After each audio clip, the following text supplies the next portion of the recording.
やっぱりね、興味のあるなしっていうのが才能のあるなしなんじゃないかなっていう風に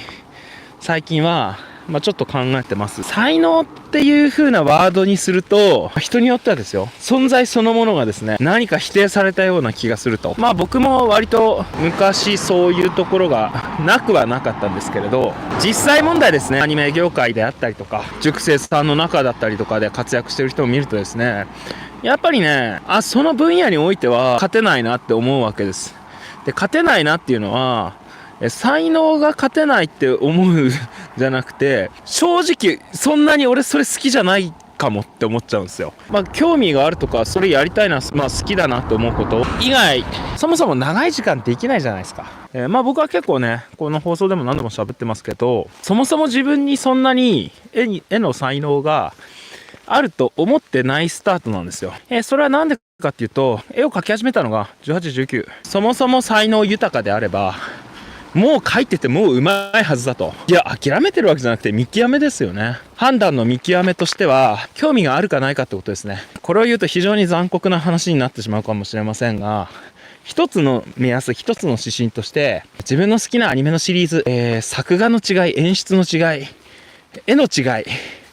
この話数はあの作家さんだな。この映像のテンポって〇〇さん調だよね。その中の原画スタッフの、なおかつその作家さんが入れたこのカットが好きなんですよぐらい解像度が高く見れる人はアニメーターの資質として、非常に高い可能性がある。要するにこれ作オタ的な視点ですよね。しかし作オタがみんなスーパーうまいアニメーターになるとは限らんじゃないですか。必要条件であり十分条件ではないみたいなやつですね。これは前アニメーターになる一つの素養として目利きである必要があるということです。目利き。目の前の自分の絵を直せるかどうかっていうのは目利きにかかってるわけですよ。要するに自分の絵見てそれでさ簡単に満足したらうまくなんないんですよ。自分の絵見てうまくねえな、なんかおかしいなって言って何度も何度も描き直す。これ何に比較してうまくないおかしいんでしょうね。これでしょ、自分の好きな作画、自分の理想のわかんないですけど、僕だったら例えば僕の世代だったらエヴァンゲリオンとかさのカットに比べてうまい動きじゃないなと2話かなの本田さんのアクションに比べていまいちだなと。こう比較対象がさ自分の明確に好きなそのカットだったりシーンだったりに比較して下手だから書き直すんですよ。これがない人なんかぼんやりしてこれはこれで今頑張って書いたしいいんじゃないかなみたいな感じで納得したわけです、自分の中で。これは同じアニメが好きアニメーターになりたいとしてもですね薄味なんですよ。でもねこれも一方の論としてアニメーターはみんながみんなすごい目利きでみんながみんな作画が詳しくてアニメの歴史が詳しくてみんながみんな勘が良くてそんな人ばっかじゃないんですよね。ただし僕が知ってる中での上手い人たちで目利きじゃない人は一人もいません。僕が知ってる中で上手い人たちは全員その一枚を見たらこれってあれとそれとそういう影響を受けたそういう一枚ですよねみたいなことがもう 0.5 秒後には分かるというか、その絵のいい悪いが当然ながら分かる人たちですよ。じゃないと自分の絵がうまくなんないからなんですよね。なので自分が正直そこまでわかんねえんだよっていうのはですね、すごいアニメーターになる確率は限りなく低いと思ってください。それは受け入れて次に進むしかないんですよ。それでもなおあなたはその世界で生きていきたいですか。そういう強者が大量にいる世界なんですよ、プロの世界っていうのは。自分はそんなに、能力がない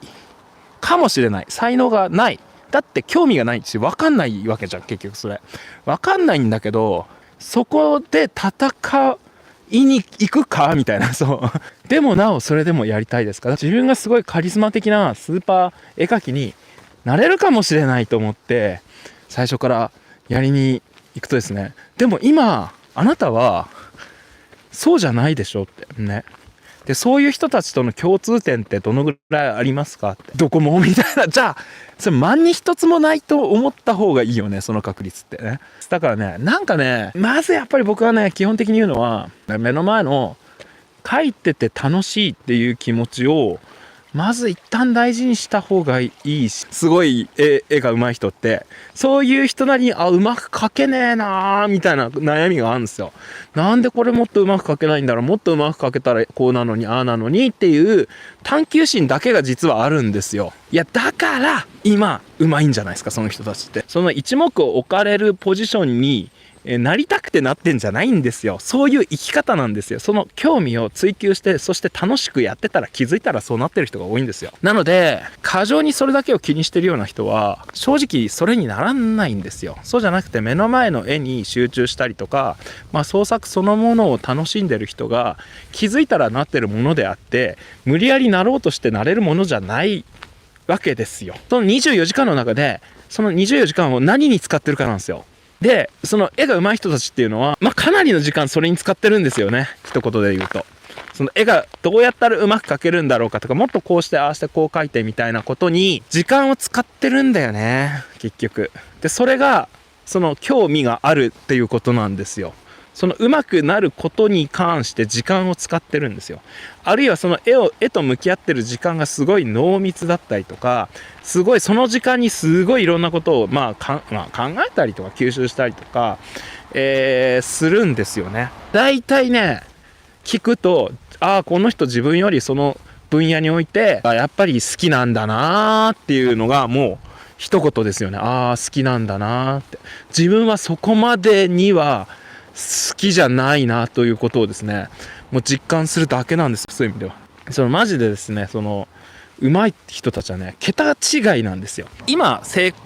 功してる人というか、うまくいってる人っていうのの、ほとんどの場合は途中過程が好きなんですよ。絵が上手くなる過程が好きだし、その大谷翔平とかだったら、自分自身を作るのが楽しいはずなんです、あの人。それになるための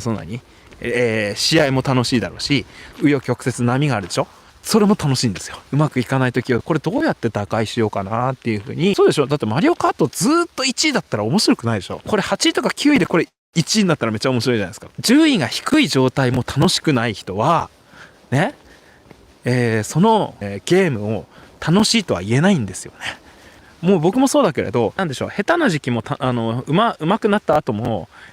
それなりに違うものとして楽しめる、その試行錯誤そのものを楽しめるっていうこと、が結局は大事なんだと思いますよ。誰からどう思われるかってことを中心の人はどっちにしても多分ね、こういう創作に多分あんま向いてないんですよ。でもここでまた問題が出てくるのが、その必勝パターンは分かるんだけど、正直それやりたくないっていうのもあるじゃん。僕の話で言うと、うまいアニメの模写すれば上手くなるってもうね、めちゃくちゃ分かってたんですよ、最初から。だけど正直そればっかりしませんでした、僕。でも例えばね、そのウェブ系アニメーターって言われてるその忽那くんとかはマジでそればっかやってました。そしたらね、やっぱ僕より2年ぐらい3年ぐらい早く原画とかやって、なんかね、もう早めにね、ちょっとアニメ業界でブイブイ言わしてましたよ。要するにさっとね、結果を出せる人はそういうことやってんですけど、僕は正直それね、分かってたけどできなかったんですよ。僕にとっては楽しくなさそうだったからそういうことってあるのですよね。それをしたいタイミングっていうのがあると思うんで、必ずしも、そればかりが常に正解ではないよというような、感じにね、思ってほしいですよね。興味のあるなしっていうのはやっぱね、分かんないんで、気になることを総当たり戦でなるべく全部やりましょうっていう風に僕は言いますよね。で、そうすると興味のあるなしってことが分かるはずですし、ただここでその皆さんのやっぱ成長を阻害するっていうのは、やっぱ僕が思うにやっぱ世間体だったりとか、他人からどう思われるかとか、そのね、絵以外の、しかも自分と向き合う以外の余計なノイズですよ。目の前の絵と戦ってる人強いんですよ。わかります？目の前の絵とだけ戦ってる人が強いんですよ。当たり前ですよね。だって自分の能力をそこに全振りできるから。世間一般の普通の人ねはいろんなものと戦ってんですよ。先生になんか昔なんかお前才能ないって言われたとかね、そのね、マジでどうでもいいものと戦ってんですよ。はっきり言ってそんなものね、本当にどうでもいいです。本当に。ので、無視して描いてる人が強い。もう目の前の絵に集中できる人が、要するに目の前の絵に使ってる時間が一番多いわけだから、それは上手くなるよね。そうじゃなくて、いろんなものに気が散っちゃって目がいっちゃってる人は、そこもう分散しちゃってるので、絵だけで戦う仕事商売は、ちょっとまだ保留にしといた方がいいですよ。目の前の絵にそこまで夢中になれない人は、自分が神絵師になれるかなれないかなんていう以前に、そこまで興味がないんだな、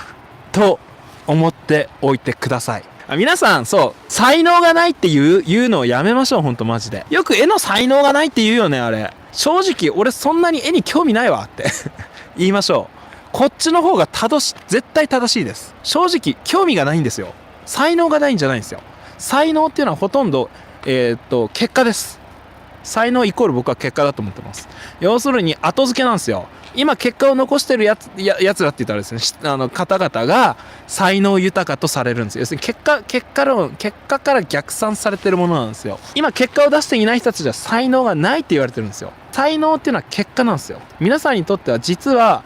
才能があるかないかじゃないんですよ。興味があるかないかなんですよ。で、これは何かっていうと、もっと戻ると、結果を出すためにはまず一旦興味がないと結果につながらないじゃない。普通に考えて。興味がある。だから書いてみる。だから、楽しい。そしてどんどん書く。そしてもっと興味が出てきた。ね。興味のプラスの循環ですよね。興味があるからやってみたらもっと興味が出て、やってみたらどんどん興味が出て、さらにそれが楽しいからどんどん繰り返しやったら、気づいたら結果が出た。このスタートって興味だよね。で、興味がない人はね、そもそもそれに対して、要するに造形が深いって言い方難しいけど、分かる分からないってことですよね。ああ、このなんか動かし方の癖あの人だなとかさ、これこういうね動かし方、こういう気持ちでこの人やったんだろうなとかっていう風に上手くなる人は、なぜかその画面越しに描いてる人の意図が分かるんですよ。それが興味があるということだし、分かるということなんですよ。正直ピンとこないですって人はそこまでの才能はないんです。はい。っていうことになるんです。だから才能っていうのはそこまでの将来的な結果が望めないっていうことです。そう。だから才能っていうのは結果です。なので結果の種は興味です。だからその興味のあることをやりましょうってことです。興味がないことはやっぱりやめた方がいいと思います。